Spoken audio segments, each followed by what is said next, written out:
Bonjour l'audience. Aujourd'hui dans Balance ton pavé, on vous parle d'un livre super important. Il s'agit de L'humanitude au pouvoir, écrit par Jacques Testard aux éditions Seuil. Alors pour résumer, vous et moi, ignares scientifiques, sommes tout à fait à même de prendre une décision politique concernant la thermodynamique nucléo-expérimentale épistémique. Si. Bon, pour commencer et comprendre où l'auteur veut en venir, il faut s'intéresser au parcours de Mr Testard. À la base, lui, il est biologiste et c'est un pionnier dans la manipulation génétique.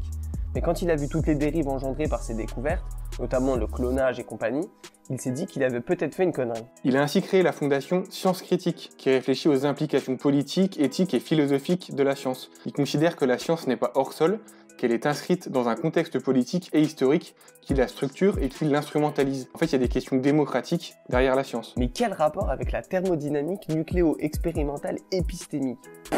En fait, la thermo-machin truc là, ça n'existe pas.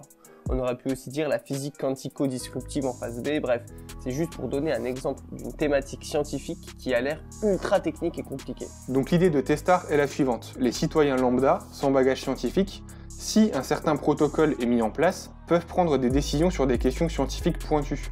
En fait, le pouvoir au peuple, quoi. Le peuple n'est pas crétin, loin de là. Alors quel protocole? Déjà, les citoyens qui décident doivent être tirés au sort. Et l'assemblée qu'ils constituent doit représenter la diversité du pays. C'est la représentativité en termes de genre, d'âge, de classe sociale, de profession, etc. Ensuite, ces citoyens ne doivent pas avoir d'avis a priori sur la question. Alors après avoir réuni cette assemblée, les citoyens vont être formés aux enjeux scientifiques de la décision qu'ils doivent prendre.